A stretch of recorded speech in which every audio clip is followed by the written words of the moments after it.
Hello, I'm Bobby Lee, and this is the Bobby Lee Show. And today we have with us a very special guest. His name is Eustance Mullins. We have this book that Eustance Mullins wrote, and it's called Murder by Injection, the story of the American medical conspiracy against America, against you and I. So it's Murder by Injection. Eustance Mullins, we're happy to have you with us today. Tell us a little bit about how did you come to write this book, Murder by Injection? Well, I had been working for almost a half a century on the various monopolies, the legal monopoly, the banking monopoly, the secret government monopoly of the world. And I realized that all of these monopolies interacted, and about the same group of elitists, the world order people, were in each one. But I had not paid much attention to the medical profession. I thought, well, these are doctors who are curing people. They work in the hospital long hours, you know, and they're probably a public asset. And I thought that simply because I hadn't had any contact with them, fortunately for me. And other people who have had contact with them had a different view. Either they were furious, or they were disgusted, or they were dead. And so this was the status of the people who employed the medical profession in the United States, the average American citizen.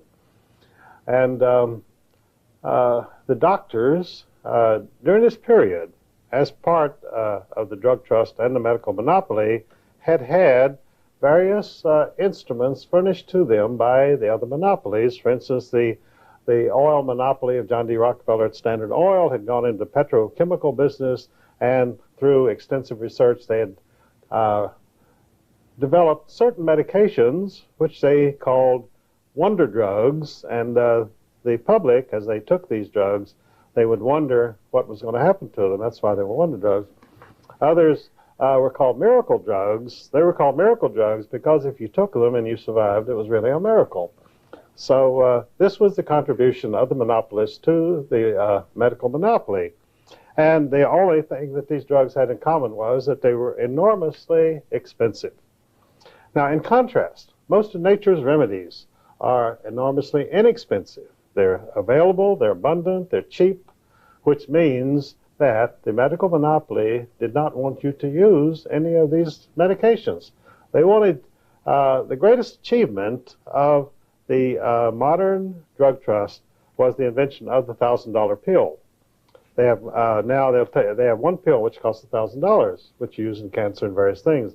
And nature, unfortunately, has never learned how to make a $1,000 pill. So obviously, nature is no good as far as the medical monopoly is concerned. Well, tell us a little bit, just before we get into that also, there's a difference between homeopathic medicine and allopathic, and that's part of what we're discussing also. Tell us a little bit about that, if you would, Eustance Mullins. Well, what you're talking about is a historic situation. In the 19th century, most Americans thrived on what is called homeopathic medicine, which is mostly naturopathic remedies available through nature in abundance at low cost.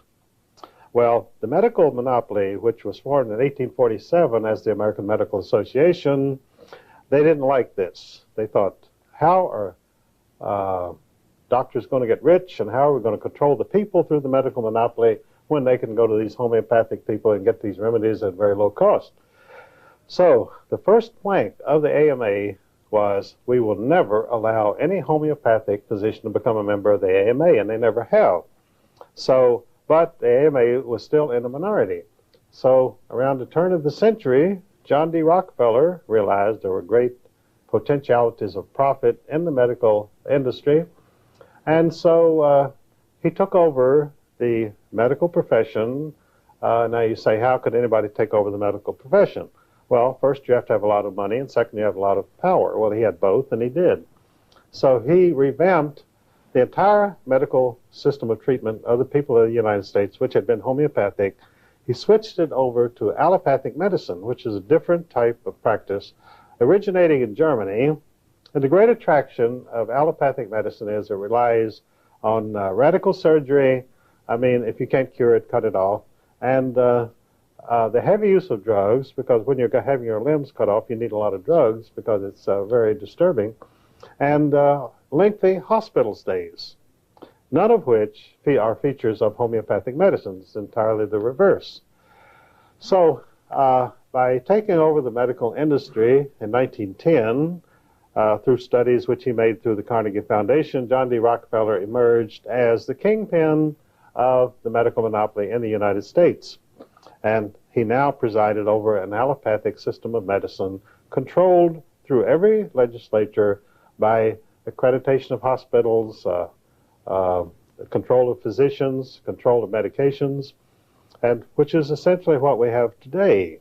So from 1910, when this change was effected, right to the present day, the cost of health care has multiplied astronomically in the United States to the point where it is no longer available to most American citizens. So how did they counteract this? When they got us to the point where the average working man could not afford hospital care or the allopathic system of treatment, they set up an insurance industry, medical insurance. And through this, they were able to spread out the costs among everybody. And health insurance today is simply another tax on the American people. In fact, it functions through the Social Security system as a tax on the recipients of Social Security. They say, well, now that you've reached your senior citizen stank, you have Social Security coming in. So then they jerk back a good portion of it as Medicare costs, which they raise every year. And so eventually, probably, Social Security and Medicare will be equal. So you'll get a check every month, which will be 000. They say, well, here's your Social Security check, but we've deducted your Medicare costs, and so now you get zero. And it's funneled into the Rockefeller-style monopoly, whoever is involved in it. Oh, all of the money from the health industry goes into the medical monopoly and the drug trust. Interestingly enough, the Rockefellers control every major drug company in the world. And now when I say control, I mean directly. They have, among the directors and officials of each of the 18 largest drug companies in the world, they have men from Chase Manhattan Bank, from the Exxon oil company, and so forth. So they're right there. The names, I have all their names in my book, Murder by Injection.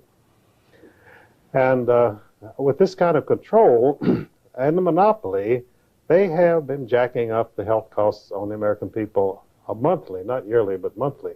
Mm-hmm. Well, $666 billion last year. That was a lot of money for this country to spend on health, and we're spending twice what many of the free world countries are spending. Japan and Germany, we're almost spending twice. And you say that this is part of the monopoly, and that's part of the reason that we're spending so much? Well, actually, we're not spending it. The money is being stolen.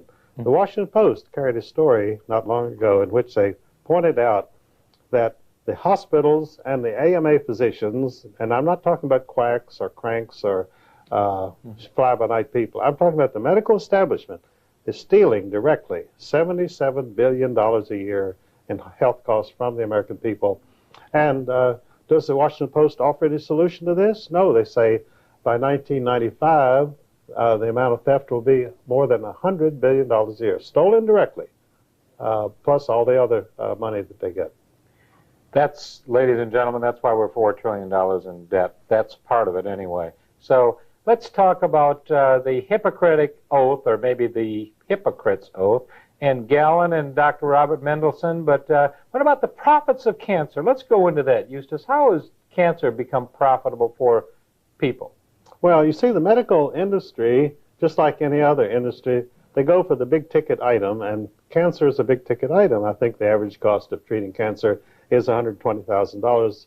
And the interesting thing about it is when you go to a doctor and he says, oh, you have cancer, and he says, I really can't do anything for you, but I'm going to give you a lot of treatment. It's going to cost you a lot of money and a lot of pain. Your hair is going to fall out. You're going to wish you were dead, and sooner or later you will be. But meanwhile, we'll get all your money. This is called cancer treatment in the United States. How did this start? How did this come about? Let's talk about radium before, because I think radium was one of the first cures, supposedly.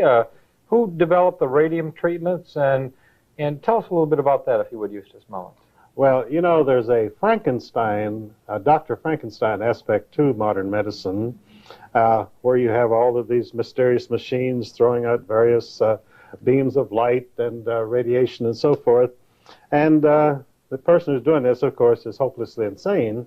And when you go into modern treatment, you pretty much find that you're in a Frankenstein environment. And you have to be pretty much insane to well, participate. You wish you were insane, because if you're still conscious, it's pretty hard to endure what they put you through.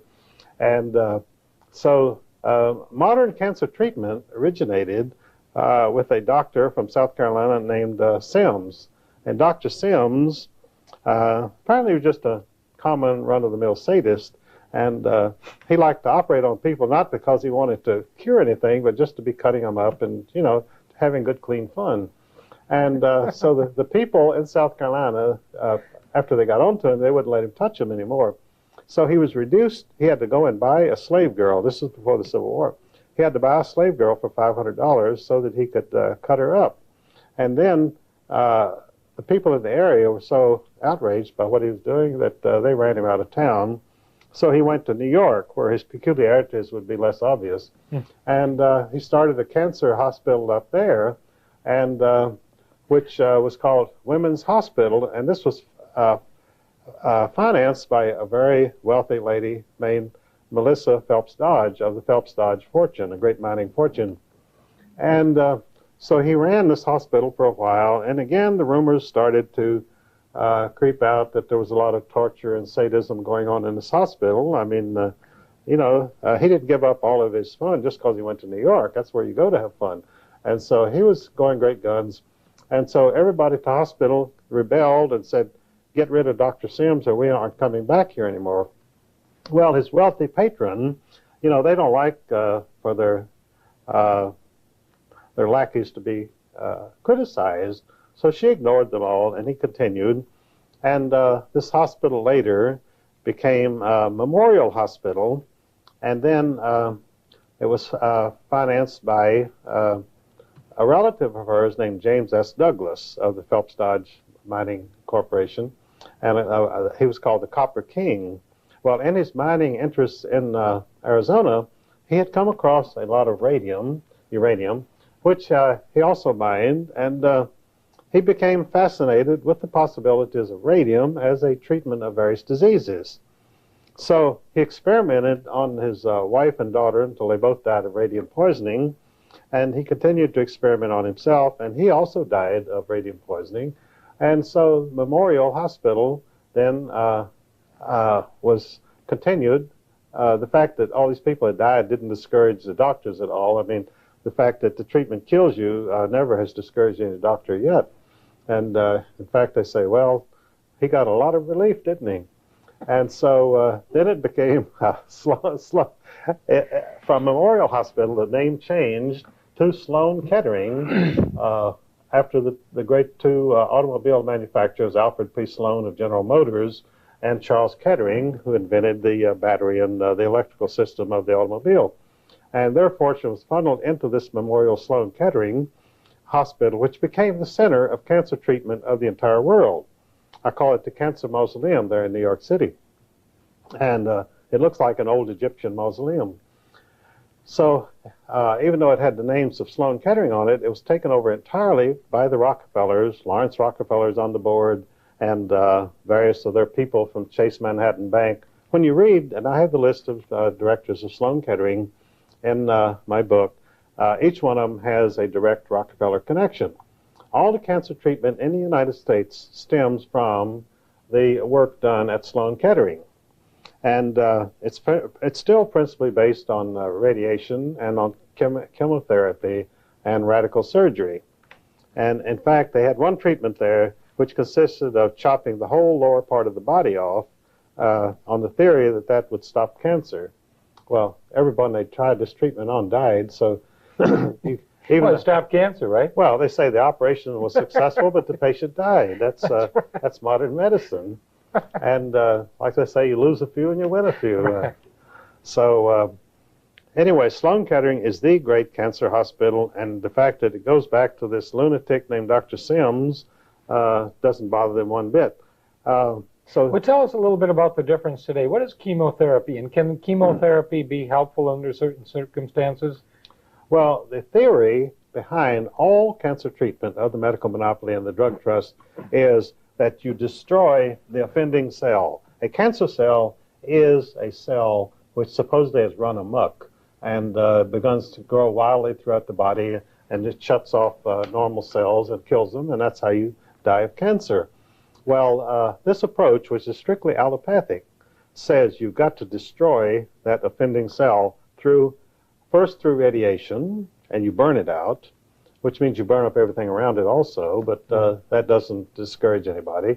And secondly, through chemotherapy, you find some very strong chemical which can be injected into the body. It'll go right to the offending cell and destroy it. And of course, it also destroys everything around it.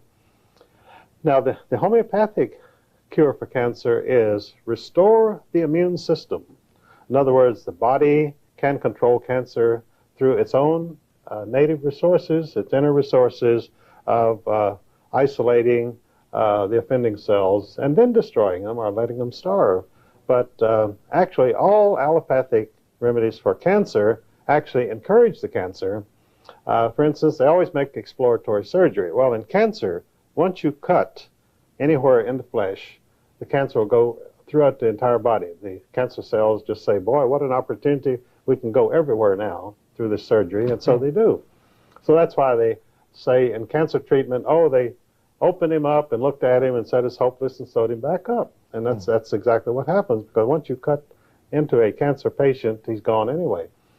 So one of the great causes of the spread of cancer in the United States is our exposure to carcinogenic systems, mainly chemicals and pollutions in the air. So the allopathic system, the Rockefeller system of controlling cancer, once you have introduced carcinogenic substances into the system and you begin to have cancer, then their solution is to introduce even more carcinogenic substances into the system, which they call chemotherapy. And of course, the patients die there too. And the great illustration of the success of chemotherapy was a very famous Senator, Hubert Humphrey, who had been vice president, and he developed bladder cancer. And so they treated him for about a year and a half, and they said, what a great success it is that we're having with Senator Humphrey with chemotherapy. So then Hubert Humphrey finally was interviewed, and he said, chemotherapy is living death, and he died. So that's the only real illustration they ever had of the success of chemotherapy. And he denounced it. He had breath enough to denounce it before he died, because he had really been through misery like no human being should ever be subjected to. But not only do you have carcinogenic substances and pollution, but you also, a lot of the spread of cancer is due to the fluoridation of the water in our public supplies, which of course was done through the Chase Manhattan Bank and the Alco Aluminum Trust. And not many Americans realize that the water systems of our major cities were fluoridated in the 1950s because the head of the Public Health Service was Oscar Ewing, a former chairman of the Democratic National Commission, who was then giving a high-paying job in Washington, a federal security agency under which the Department of Health and Human Services functioned. And he had been a former attorney for the Aluminum Corporation of America, and they had this problem of disposing of the sodium fluoride, a byproduct of the manufacture of aluminum. It was very expensive. It was probably the most dangerous toxic substance known in the United States. And so they said, we've got to dispose of this somehow less expensively. And someone came up with the notion, and I call it a notion because there's never been any evidence for it, that if you put sodium fluoride in the water and a child under the age of 8 drank it, he would never have any cavities. So we got to do anything to help the little children, so they fluoridated all of the water of our cities. But then a congressman named Adolph Miller went on the floor of Congress March 27, 1952, and he gave a different story. He said there are no studies which show that sodium fluoride does anything for anybody, but he said I did find that Oscar Ewing received a $775,000 bribe from the Aluminum Corporation of America to enforce sodium fluoride fluoridation of water in every major city in the United States. So you're drinking fluoridated water not because it helps your children's teeth, but because a federal official took a $775,000 bribe. This is the way things are done in Washington. Well, medicine is big business, right? Medicine is big business, and it pays well if you're in the right position at the right time. So Oscar Ewing took his bribe. He went to Chapel Hill, North Carolina, and he developed one of the biggest office complexes in the South, which is now filled with government offices since he was head of the Democratic National Commission. It's called the Triangle Research Corporation, and it made him and his family wealthy beyond their wildest dreams. That $775,000 was parlayed into a $50 million research center, owned entirely by the recipient of this bribe. So he got the research center, and we got the fluoridation. And the fluoridated water, one of the effects of this on the human system is it damages the immune system. In other words, your immune system, if you have been drinking fluoridated water over a period of time, 2 years or 10 years or so what, it loses its effectiveness. So it's no longer able to combat illnesses, particularly pernicious diseases and ailments like cancer. And AIDS also stems directly from the fluoridated water. Most of your AIDS victims came from large cities which had been the first to fluoridate their water. So because of the immune system, it made it more susceptible? More susceptible to AIDS. Now, the AIDS virus supposedly attacks the immune system, but the immune system has already been under attack for a long time from the person who's been drinking fluoridated water. So really what has happened when you get HIV virus is that it attacks an already weakened immune system. And so this is the real explanation of AIDS, and not because a little green monkey supposedly got together with a woman in the heart of Africa in some village, and suddenly everybody came down with AIDS all over the world. But, you know, the drug trust figures, tell them anything, they'll swallow it because we've got the media and we tell them this. Well, we've been swallowing enough drugs for a long time. Well, we have indeed, yes. Yeah, it's like we have been perpetually drugged over the last 50 years regardless. But the drug trust and the Rockefellers, their treatment for cancer is called the cut, slash, and burn technique of curing. And, of course, it's sure death. It's a slow death. I mean, it's like the old Indians, you know, when they would capture you on the frontier in the early days of this country, and they would stake you out and torture you for 4 or 5 days or as long as you could last. Well, the doctors do the same thing when they diagnose cancer. That means you're in for a really long period of torture until you finally succumb. What about the Cancer Society itself? I mean, people give a lot of money to the Cancer Society. Is that beneficial for them to do so? Well, they have these annual cancer drives in which the people in all the small towns of America are forced to go out and collect money for the American Cancer Society, and I describe that as the little people collecting money for the big rich. American Cancer Society is a big rich organization, and if you remember that it was founded at the Union League Club in New York City, the wealthiest club in New York, by John D. Rockefeller Jr. See, John D. Rockefeller Jr. was a great philanthropist, and he said, we're going to do something about cancer, so I am founding and I'm putting up the money for the American Cancer Society. See, the Rockefeller family has had a long-term commitment to cancer. See, the founder of the dynasty, old John D.'s father, William Rockefeller, was a carnival sideshow barker who sold bottles of mineral oil for $5 a piece, and he advertised himself as the great cancer specialist. And so he sold these all up and down through Pennsylvania and Ohio when he wasn't running from the law, because he also was a very famous horse thief, and he also had 18 warrants out against him for rape.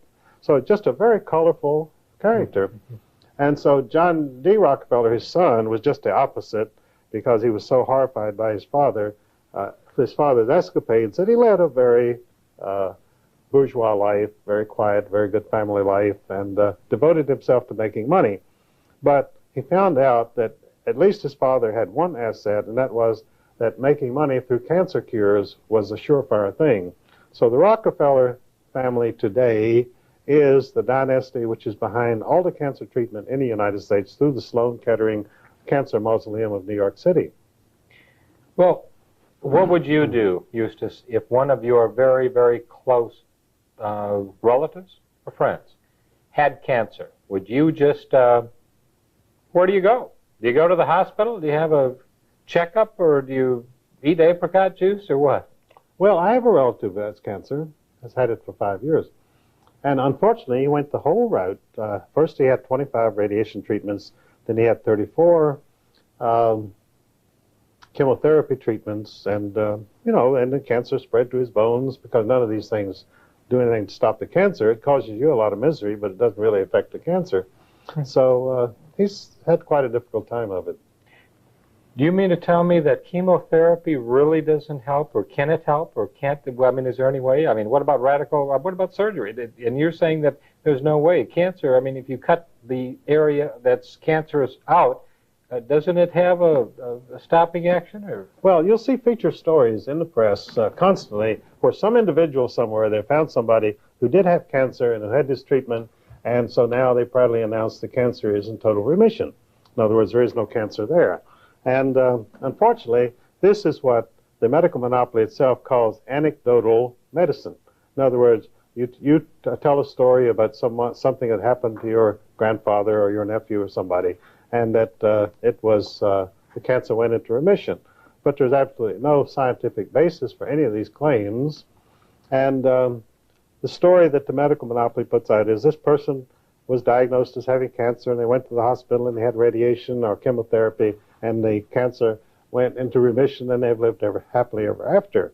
But there again, you have absolutely no way of evaluating this hype which is in the media. I want to personally thank one of America's #1 patriots, Mr. Eustance Mullins, for his courage in being able to author a book of such significance in the face of the dynasties, the syndicates, and the anti-middle class establishment. Eustance, I thank you so much for being with us today. God bless you, and I want you back on the Bobby Lee Show soon. Thank you, Bobby Lee. I'll look forward to it.